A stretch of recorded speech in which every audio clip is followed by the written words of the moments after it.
Welcome to Authors Alcove. I am your host, Agnes Wolf. Today, I have urban romantasy writer G.M. Katz with me. She is a retired U.S. Air Force veteran with 20 years of service. She has earned various medals while serving, including Operation Enduring Freedom and Operation Iraqi Freedom. She loves to travel with her husband and her dog named Simon. She is a yoga instructor, like myself. She is an avid reader and she has written countless books, which include one that's coming out soon, Hoodwinked in translation. Actually, I think it'll come out, has already come out by the time this airs. The Sunstone Trilogy, Unpredictable Stars, and Curse of the Blade. So today we'll be chatting just about her self-publishing journey and all things romantasy, and of course her books. Welcome. Hello. How are you? Thank you for having me. Graciela, do you mind just sharing just a little bit about yourself and what got you into the writing world? As you mentioned already, I did some time in the military. I finished off that career and then gosh, as far as writing ever came, I didn't really see it coming. It kind of just appeared on my slate and I just fell into it. The most I ever wrote was when I was doing grad papers in grad school, and then COVID hit and we really had nothing to do. So I was like, you know what? I'm going to start giving this a try. And I just kind of started loving it. We still travel because my husband's active duty, so I'm retired, but he's still active.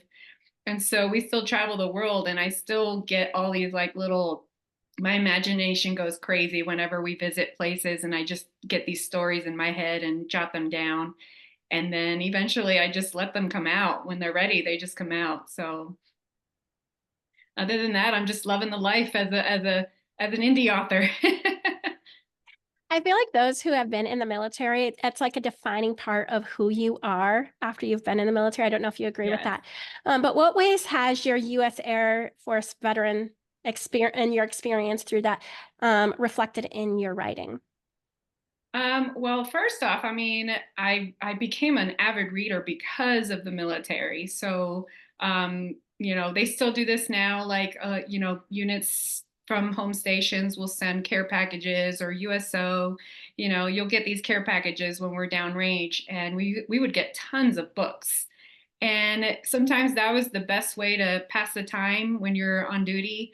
Um, and it kind of helped escape the reality of the situation we were in at the time. So that got me really obsessed. And like, I feel like my military career and that is what led me to want to write and create those stories for others. And it didn't have to be a military person reading the books. It's just anybody who wants to just get out into a fantasy world and see into the imagination and possibilities of what if. One thing that I really appreciated that you had mentioned in your correspondence before this was that you learned along the way of, that you were intrigued by how much you learned along the way of becoming a writer. Could you share some of the things that shocked you about being a writer that you did not realize Oh was part of it? gosh. Probably the biggest thing was it was shocking to see that the writing part is actually the easiest part. Getting the story out was no problem at all. That was fun. It was the part after that of trying to not so much perfect it, because you can't get yourself in that mindset of trying to make it perfect, because then you just drive yourself crazy. But it was just trying to make it as you like. I put myself as the reader, like, is this a story that's going to grab my attention? And you just want to sit on that side of the story and make sure it's making sense on the other end. So that was the hardest part, is that you tend to get a little picky on yourself. I start getting the imposter syndrome, where you start to question, like, am I supposed to be doing this? I have great editors. I have a great writing coach. Like, some of my fellow author friends have taught me and held my hand along the way. And so it's been a learning curve. And then you find out that you have your own style of writing too. I had no idea that there were so many different ways of going into this process. So you figure out what works for you, and then you just take it from there. I'm still learning. And you are self-published, you mentioned. Could you just Yeah. describe what the process was like, specifically like your first experience compared to like your most recent experience? Yes. So the first experience, again, I signed up with I hired a writing coach who was also my editor. And like, I mean, sending my material off was scary in itself because I was just like, you're going to get that feedback no matter what. It's going to be positive or negative. You just have to take it. And she was amazing. Like, she kind of, every time she gave me some feedback, she would tell me why. And this is how the process works. And you have to look at it, she would just kind of break it down for me so that I could learn why I need to write things a certain way but compared to, and even she said, compare my first book to the third one, for example, she was like, I'm already seeing a huge difference in your style of writing. Like, you tend to just grasp what works for you. And if you're getting the feedback that you hope to get, you stick with it and then just improve on that skill. So So have you worked with the same editor throughout, or have you switched? So I have an editor that I use for mostly my bigger novels, like the trilogy. Those are the longer ones. There are 3 books in the trilogy. So, but I do have a friend of mine who's an indie publisher, and she's works with a couple of editors that have been working on my other ones. So you actually go through hybrid then. Yes. So Yeah. Well, she's not really technically a publishing house. She just supports indies. So she has her own publishing name, but she just supports indies. So it's not like an umbrella. Like, she's not making any money off of it. I'm not making any money off of her. And so she's just supporting us in any way she can by putting our stuff out there, putting a label on it, and making it look as professional as we can as indies, you know? and how did you meet this person? So her name is Shay Kuhn. She is also an author. She's dark romance and she's absolutely brilliant. And I got her info because I was looking for somebody to help me with a book cover because I have no skills when it comes to putting things together like that. And so another friend of mine who also is a indie publisher, she gave me her name. And from there, we just became fast friends. Like, she has been so great. She did all of my covers and she helps me with everything. So yeah, anytime I have a question about anything, she's my go-to. That's amazing. That's like what I hope that I will find the perfect person. I know, like through interviewing people, I do have some of my favorites that I'm definitely going to be reaching out. I'm very close to that point where I'm going to have to start reaching out for editors. But anyway, what did you find to be the most challenging part of the self-publishing process? Marketing. That's everybody's. Marketing. I feel this struggle for me, and I know there's probably tons of us that are on the same boat when it comes to indies, or not even just indies, traditional as well. When you're like an introvert or even a little bit of an introvert like me, I go into panic mode when I know I have to put myself out there. So, and you're putting your things out there, your people are gonna judge you for your work, and you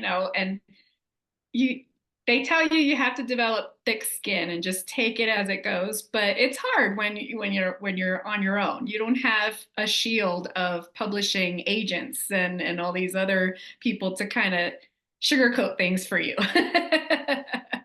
So From actually talking to a lot of traditional, they still have to do a lot of their own marketing. They do not get very much yeah. support through that. And that has actually made me so that I'm shifting a little bit more like maybe I am going to try self-publishing. I probably will reach out, and if I get any hits, I might explore that. But right now, my mindset is I think I might be heading down the self-publishing route as Yeah, well. I feel like for me it does help. There's a balance there. There's pros and cons, of course, with both ends. For me personally, I like the control. I like that I have my own control over how much I put out there, and really, like, we have to pay for all of this on our own. So we just do what we can, with what we have. Um, I don't like setting limits. So the whole deadline thing kind of will put me on a panic mode as well. Like, if I had somebody tell me that I need to have this book out by this time, which I do to myself. I do tell myself, like this one coming up, that I want it to come out by March. There's no ifs, ands, or buts about it. It's gonna happen. But it's my own deadline that I'm giving myself. So, what was your favorite part of the self-publishing process? Um, Gosh, it was just meeting so many other people who have done it already. Like just I have I have my little book world just exploded with fellow authors and just readers who even put their 2 cents, like say, advice that they're avid readers and hey, this is what we respond to the most. So that kind of thing, just I loved it. Like it's a whole new world, like just discovering the entire process, what makes people want to read certain books. um, I was surprised to find so many little things, like some people don't read prologues or epilogues, and I'm like, really? Stuff like that. I'm like, okay, like I'm learning and I'm loving every bit of it. I actually have been very surprised when I actually started entering the writing world, which is why what had spurred me on to doing this podcast is because when I decided to get serious about writing my book, I was amazed at the community of indie authors Exactly. and how they support one another. And like you'll post something on social media and somebody will comment to you and like give you advice or give you Yeah. a link or give you, and it's like, thank you. Yes, But absolutely. Yeah, most of everything I did, I was still in Germany, so I'm like just signing into all these like Facebook groups, and I'm not big on social media, so that was another learning curve, was just figuring Instagram out. Um, but yeah, it's as you said, like I was just amazed at the support that you get from people you don't even know, and you just ask a simple question like, "Hey, what program do you guys use for this?" And right away you've got 20 responses, and I love it. Yeah. so you write romantasy. I've heard it called romantic fantasy. Some people will say they're different. Some people say they're the same. I'm not really sure. But can you describe how you would define romantasy? So, as far as my books, I call them romantacy because there is romance. The plot does involve a love interest or more than one love interest. However, it's not the essential part of the plot. So the fantasy part is the magic and myth that I throw into the story, and that's kind of where it all comes together. So you have two people or more than one person that the characters are the key to solving whatever that mystery is, using whatever power or magic that they bring to the table. And in the process, they fall in love. So that's where I don't create worlds. It's all low fantasy. So it's imagine a world that we know, but there's magic in it, and people who have hidden powers that, you walk down the street in a crowded street, and I have this wild imagination. What if that guy had the power to freaking just jump through time and he's actually from the past? Stuff like that, I'm a little crazy like that. I think But all yeah, illustrators are. I think so. Yeah, and we just feed that imagination. We don't shush it. We feed it. I do have historical romantasy as well. So the Sunstone trilogy is set in the history part of our time, and then the urban novellas are from our time, our world. So what brought you into like the historical and the urban romantasy? Like what intrigues you about that particular genre? So as far as like the historical side of it, that was just spending so much time overseas. This one particularly was set during the latter part of World War II. So while living in Germany during those 2 years in COVID, I did so much research while we were there. Once the pandemic started to fade, um, we did a lot of traveling, and I was able to actually see some of these areas of the battlefields during that time frame. And so I loved it. I loved the historical part of it and doing all of the research that came with it. So that's where that kind of came into, and I'm digging even deeper into other eras now with some future projects. The urban side is again like just my little insane writer's imagination, where I just see a scenario that's happening now and I think, wow, wouldn't it be cool if this was like this, or they had this power to do this, and I just create it in our own world. So which books are the historical books So and what is the time frame that you have written in? the historical fantasy romantasy is the Sunstone trilogy. And those are the first books I put out. The Sunstone, the first book was the first one ever. My friend who's also a publisher, she was like, it's actually kind of crazy that my first ever writing project was a trilogy. And I told her, I was like, I got started with the first one and immediately, like midway through writing it, I knew it was going to be a three book series. Like there was no way I was not going to stop it. Um, so that, yeah, that was my first, and that's set during the World War II era and after, like in that window when it starts hitting the Soviet Union, Cold War stuff. And the two urban fantasy novellas are in our time, like in So, this current so the one that's set in World War II, what's the magical element in it? Egyptian mythology. Ooh, I So love that. I love to pluck history or myths and legends into the magic side of things in my books. So I do a lot of research on that end too. And I've been digging into different mythologies. And this particular one, my mind just led me, the characters actually kind of led me to certain goddesses from Egyptian mythology. And I just played around with their roles and what powers they have. That's not the one I put in my to be read like list. So I think I might have to shift that as well in there. But the book that's coming out, I love the title, Hoodwinked in translation. The word hoodwinked, just, I don't know. There's something I love about that word. But could you share with us, without giving us any spoilers, the basic plot for this book? Okay, so the title, I mean, alone, it's the translation. It's going to be a series. It's going to be a pretty much a ongoing series. Um, the main character is an interpreter at the UN, and which is why I use in translation as the main part of the title. And then each book will be a different main word. So this one is hoodwinked because it involves them getting hoodwinked by some people. Um, this particular series, compared to my other ones, is more of a rom-com side. I wanted to have some fun with it. I did. I found myself laughing as I'm writing certain scenes that I hope the reader will giggle as well and enjoy the banter that I've created with the characters in this book.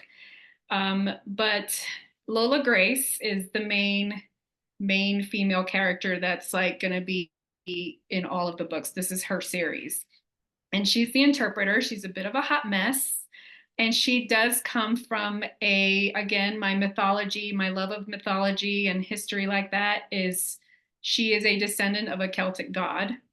And that's where she gets her powers of speech and language. That's why she's a really good interpreter. And she tends to discover things and gets herself caught up in things while she's doing her thing and gets in some messes. She's very clumsy. So that's where the funny part of everything will be, is because of just seeing how she gets herself caught up into these messes. Her love interest is an FBI agent, which will also be a main character in all of the series. And then she has a best friend named Rose, who's a fairy. So there's a lot of fun magical twists in this one. I'm going to be having dragons popping in at some point that I've kind of hinted at, stuff like that. It's just, this one's going to be fun. But the whole premise behind it is that she is a hot mess, but she's a well-known and very skilled interpreter that gets involved in cases and finds herself in some trouble throughout solving these cases. And your main character name is Lola Grace, which I thought was a wonderful Right. name because like it gives me a visual and like just kind of I feel like I have an idea of who she is because the name Lola Grace just kind of gives me some sort of Right. imagery. So But Lola Grace, I actually got that name because of my name, Graciela, which is a derivative of Grace. And Lola, some of my close friends call me Lola, is my nickname from them. So I came up with the name Lola Grace as the character name. And there is a little bit of uh, a fun scene where I describe why her name is Lola, why her parents named her Lola. I love that. So you include mythology in this particular book specifically. So what mythology do you include in Hoodwinked? So Hoodwinked is from the Celtic mythology. So that one, the god that she's a descendant of is called Ogma, and he is known for his powers of speech and language. He's the one who created the first symbol of the Celtic language. So there's so much behind his history and the people of the Celtic mythology of that side of things that I just built up on it for her character and everything that her and her family, because there's a crazy family involved in all of this too. So her family does show up in this book as well. I had heard once that excuse me, even fiction is a memoir of ourselves in some way, shape, or form. I don't know if you agree with that, but out of curiosity, do you see elements of yourself, your life? You kind of already referenced this, but yourself, your life in this particular book and series, I guess. Oh yeah, absolutely. So I have shared a few of the scenes with some of my friends, and right away they're like, "Oh yeah, this is so you. Like you're getting this from yourself, aren't you?" And I'm like, "Yeah, I'm pretty much a hot mess." I try to do things. I try to be skilled and make myself look suave, but I am not that girl. So, and that's Lola Grace pretty much in a nutshell. She tries to do the best she can, and she succeeds. However, she trips over her feet along the way half the time. So, I'm definitely that hot mess. Like yesterday, I dropped my kids off at church and my sister-in-law was there and I was like, "Hey, can you keep your phone on for 5 minutes because I got to go to the gas station. I don't know if I'll be able to get there." Because I saw that the gas thing went off when I drove and it's a 40-minute drive, so I knew I needed to get gas before I got there. And then I arrived and I'm like, "Shoot, I forgot to stop." And I'm like, "Hopefully I'll be able to get to the gas station." I did. So that's all good, good, but good. I, But yeah, I well, get it's it.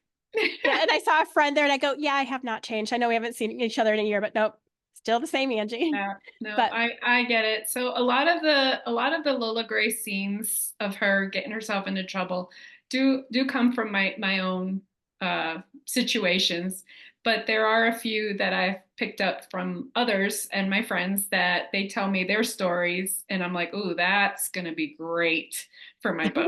So, and of course, I get there okay. So one in particular is the opening scene of the book that I feel like everybody's just hopefully everybody latches onto that one and understands right away that Lola Grace is a hot mess. And this is what we're going to look forward to in the next 200 pages. nice.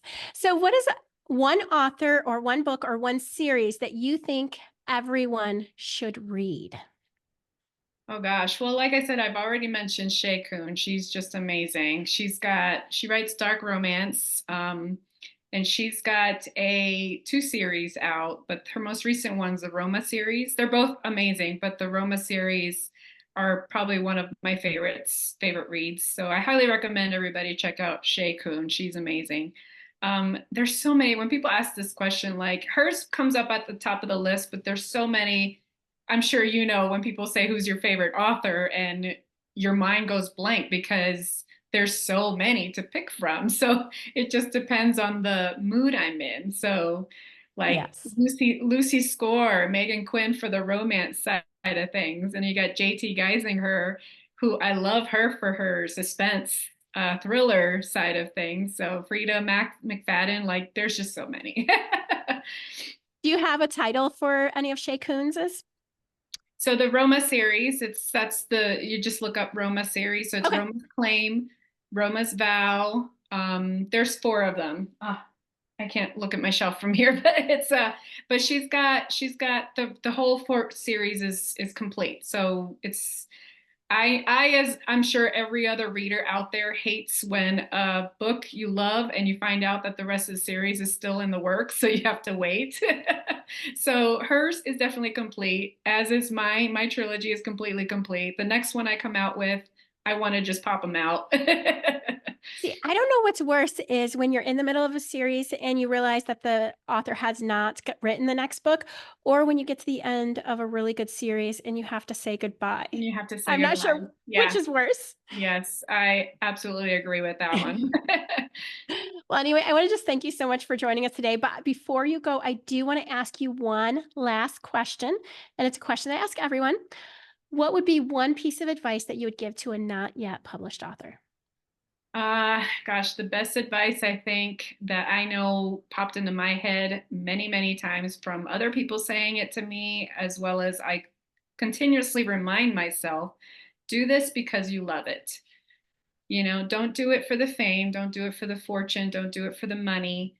If you want to write a book, do it because that's what you want to do for yourself. You want to get that story out. Just put it out there in the world, and even if one person enjoys it, that matters. That is the single most important thing that I think I try to remind myself, that when I stress myself out over marketing and deadlines that I put on myself, I'm doing this because I love this, and I really hope that even one person enjoys this story. I love that. Thank you so much. And thank you so much for just chatting with me today, Thank you. Graciela. Yes, thank you. I also just want to thank my listeners. You can find links to her social medias and books in the show notes. If you enjoyed this episode, you might also enjoy my episode with Shel Cypress. She's also a romantic fantasy writer, as well as Sarah Page, who loves to write about banter, because sounds like they're very similar. If you've been a listener for some time and have not already done so, please rate and subscribe. Again, today I had the privilege of chatting with urban romantasy writer as well as historical romantasy, G.M. Katz. She is the author of Hoodwinked in Translation that came out this March, as well as the Sunstone Trilogy, Unpredictable Stars, and Curse of the Blade. Again, you can find all the links in the show notes. Thank you so much, Graciela. Thank you so much. Thank you. Thank you. I appreciate all of this. Thank you for joining us on this magical journey through Author's Alcove, the Reading Nook. If you enjoyed today's episode, please subscribe, rate, and leave a review. And remember, this episode is brought to you by Noadays.com, a company that offers many courses from how to become a freelance writer to proofreading and editing. I have personally taken some of these courses, and I am very happy with what I learned. If you'd like to support me on Patreon, you can find the affiliate link in the show notes. I would love for you to join me on my other two podcasts as well, Author's Alcove, The Writing Corner, where we talk about everything writing, publishing, and marketing, as well as Author's Alcove, The Healing Corner, where authors share their books on healing and recovery. Until next time, keep reading, keep dreaming, and we'll see you in the next chapter.